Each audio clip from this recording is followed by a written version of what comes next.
subscribe to my channel and also press this bell icon.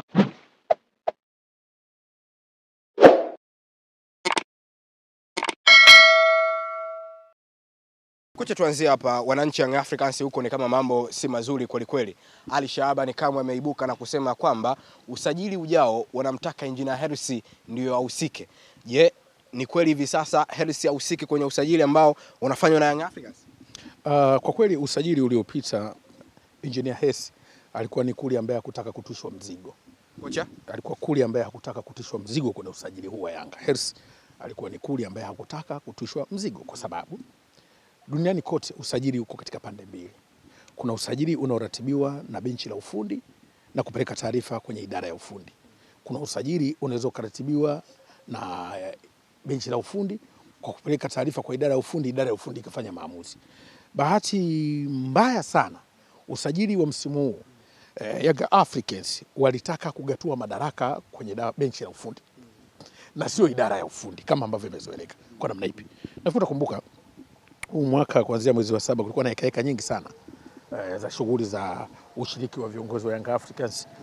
Walikuwa wameingia kwenye nyakati kutaka uongozi, nafikiri nakumbuka, wa kisiasa na nini. Sasa kwa kuona hilo wakaona hapana, mambo ya kufanya kazi wenyewe kwa mikono yote miwili, hebu tujaribu kuzigawa, tu decentralize. Tuache nafasi kila idara ifanye kazi yake kwa ufanisi bila kuingilia majukumu. Na ndio maana walimeta kocha Romain Folz, kijana sana, wakampa jukumu la kusimamia usajili. Kwa maana huko nyuma ilikuwa benchi la ufundi linapendekeza Engineer Hersi, usajili huu ni kama kuli asiyetaka kutushwa mzigo, ambaye hakutaka kutushwa mzigo. Na dhahiri ni katika maeneo haya nilisema usajili katika timu umegawanyika katika pande mbili. Kuna usajili unaoratibiwa na idara ya ufundi kwenda kwenye idara ya utawala. Benchi la ufundi kwenye idara ya ufundi kwenye utawala, lakini kuna wakati mwingine usajili unaweza kufanyika na idara ya utawala kwa kushirikiana na benchi la ufundi. Young Africans misimu yote iliyopita ilikuwa usajili unafanyika kutoka benchi la ufundi kwenda kwenye idara ya utawala ya ufundi. Sasa nini ambacho kinatokea? Kinatokea kuona ushirikishwaji wa wazi kwenye kila hatua. Usajili huu jukumu lote walimwachia Romain Folz. Barakonte ni usajili uliofanywa na Romain Folz. Mohamed Dumbia ni mapendekezo ya Aziz Ki, akaja kuona Romain Folz akaridhika naye. Wachezaji wengine wote walikuwa wamesajiliwa walikuwa ni matakwa ya Romain Folz. Na Barakonte, kumbuka Romain Folz alishafanya kazi Arabuni. Kwa hiyo rahisi kumpata Barakonte licha ya kwamba Simba ndio wanamtaka Barakonte. Kupitia Fadlu Davis alikuwa na mazungumzo naye. Sasa mtindo wa usajili huu alikokuwa anashiriki Hersi ilikuwa ni eneo la mwisho tu kwamba mchezaji tuliyemtaka huyu hapa. Huko nyuma wakati wa Gamondi, huko nyuma wakati wa Nabi ilikuwa makoch wanapendekeza nafasi wanapeleka kwenye idara ya ufundi. Sisi tunamtaka winga, beki, huyu hapa mwenye sifa hizi katutafutie. Hersi anaingia msituni kwenda kutafuta maskauti wake, wanaleta wachezaji, baadaye kocha anawaangalia, anajiridhisha, wanasajili. Sasa faida ya usajili wa namna ile ilikuwa ni attention to details. Ilikuwa inatoa nafasi kwa benchi la ufundi kupata wachezaji sahihi ambao wamepitiwa na idara ya ufundi. Maana yake wanakuwa wanafuatilia kila kitu. Sasa usajili huu uliachwa kwa Romain Folz peke yake. Mchezaji pekee aliyesajiliwa na Hersi Dei Shairi ni Shabalala Mohamed Hussein. Kwa sababu Romain Folz katika wachezaji 12 wa kimataifa baada ya kusajili alitaka kupata beki wa kimataifa mbadala baada ya kuona Kibabage anaondoka. Beki gani? Boka yupo, mbadala nani? Akamwambia basi niletewe beki wa kiwango cha kimataifa.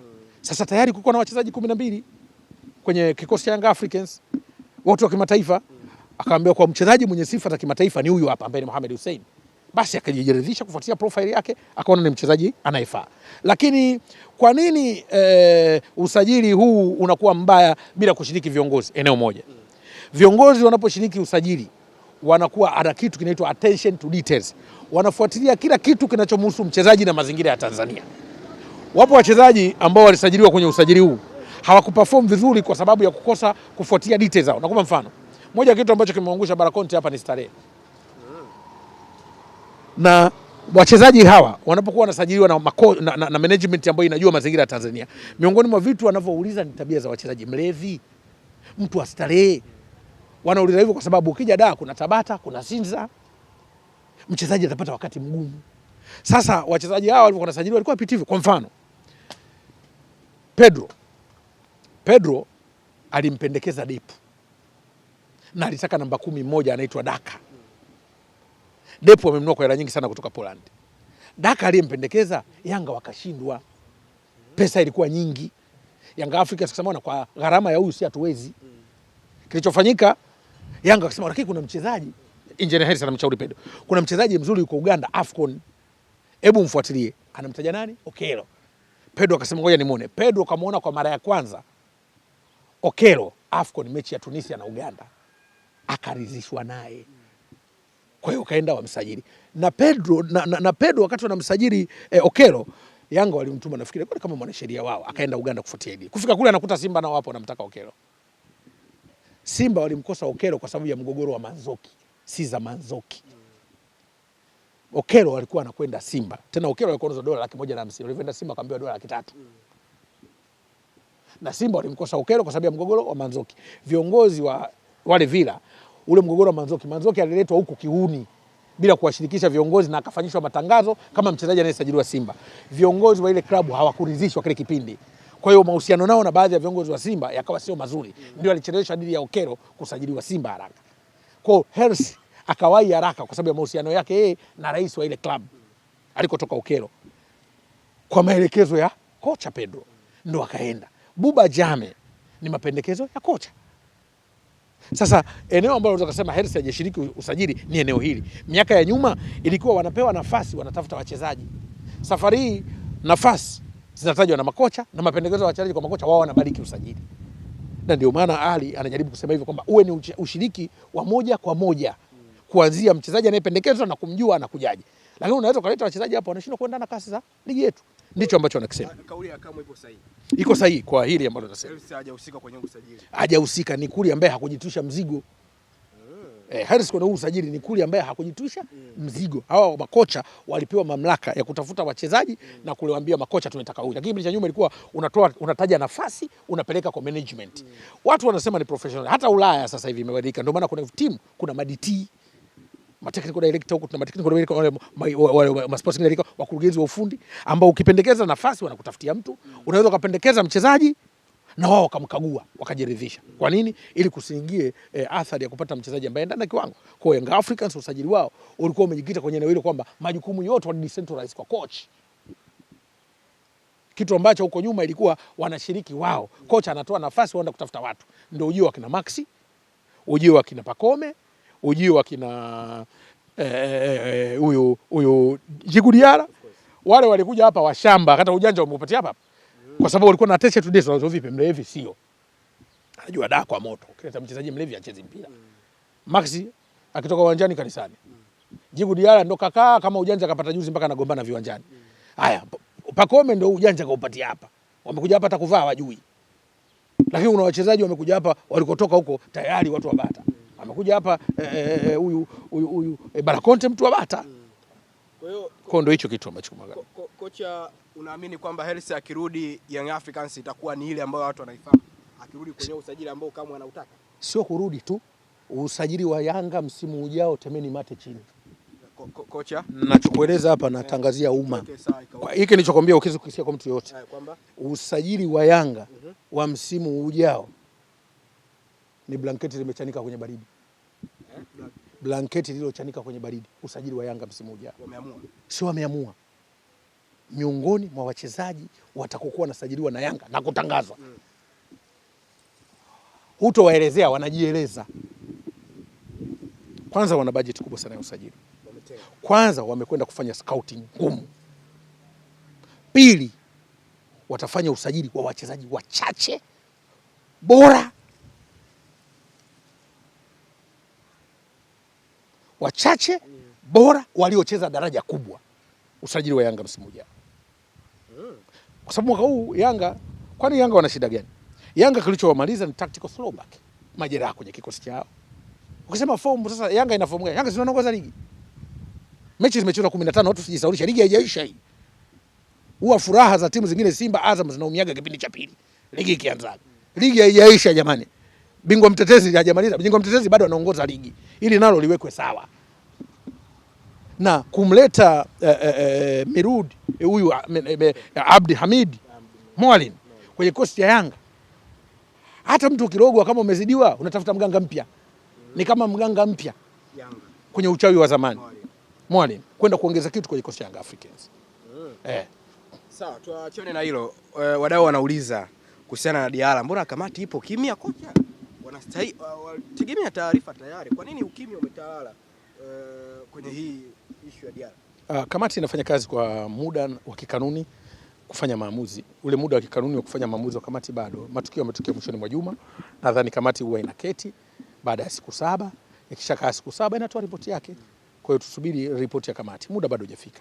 Na kamati itafanya kazi yake. Si jambo la kikanuni. Itafanya kazi. Wengi tayari mategemeo yao ni kuona Diarra anafungiwa, kuona na issue ya kikanuni zinavyosema. Kanuni iko wazi sana kwenye makosa yasiyokuwa ya kinidhamu na imebainisha mambo mengi.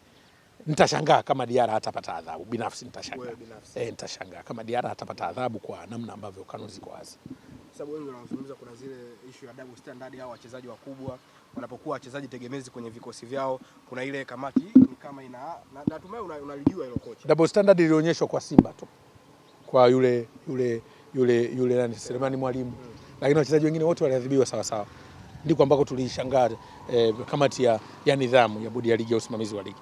Lakini kiukweli haki itatendeka kwa sababu kinachozingatiwa ni kanuni, wala haina haja ya kutengeneza shinikizo. Ni kanuni tu, tuache zifanye kazi. Inaenda kuwa pigo hili. Hakuna timu inakosa pigo kama unakosa mchezaji wa msingi kwenye kosa. Hata hiki tunachokizungumza kuhusu Young Africans na fomu yao ni kukosa baadhi ya wachezaji wao nyota. Na hasa hizo mechi za mwisho wameanza kutumia wachezaji ambao hawapewi nafasi. Una Dube, una Depu kwenye kikosi. Bado mnauliza timu icheze vizuri. Unamkosa Ibra Baka, unamkosa Jobu, bado mnataka timu icheze vizuri. Yaani familia haina baba na mama, mnataka watoto waishi kwa furaha. Kwa hiyo wakati mwingine lazima tukubali. Yanga kwenye hizo mechi za mwisho ni familia iliyokosa baba na mama afu mnataka nyumba iwe na furaha. Ni ngumu. Kwa watu lazima wafahamu haya mambo yanavyotokea. Kwa miongoni mwa taarifa ambayo tunaisubiria ni kuona kamati pengine na hii kamati inatakiwa itende vyema mechi 5. Ndio maana nikazungumzia kwa Young Africans inaenda kuwa pigo kwenye hizi mechi za ubingwa hivi sasa kocha. Ni pigo unapokosa mchezaji ambaye ni rasmi yuko kwenye kikosi cha kwanza kwa maana regular starter, inakuwa pigo kwa sababu unakosa mchezaji yule ambaye ni regular starter kwenye timu. Inakuwa pigo. Ubingwa unaenda kuwa na pressure kubwa hivi sasa, kwa hiyo bila shaka. Sawa, tuachane na hilo, tuhamie kwa wekundu wa Msimbazi Simba. Elie Mpanzu Kibisawala ameongezwa kandarasi.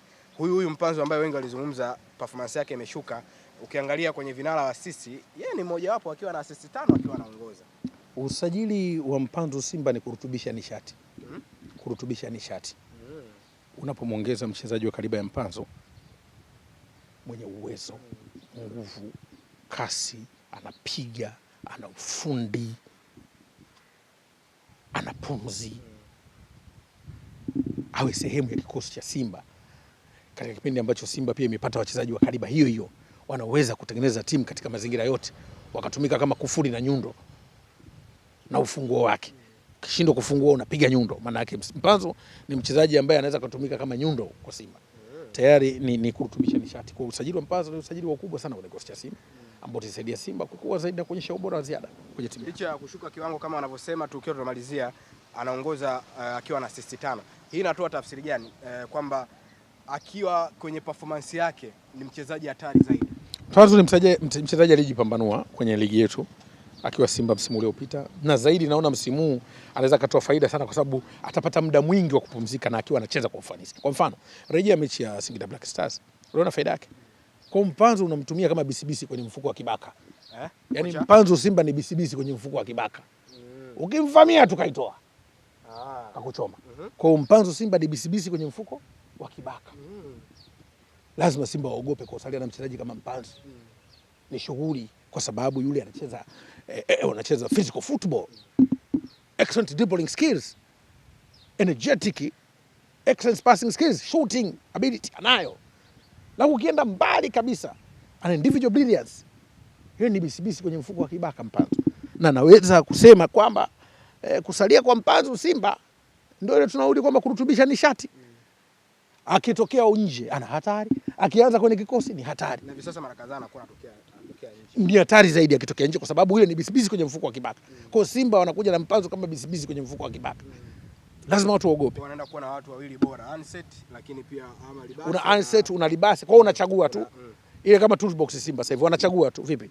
Nitoe nini? Hapa nitoe Price. Ama nitoe Ring Spanner. Nitoe bisibisi, nitoe Star.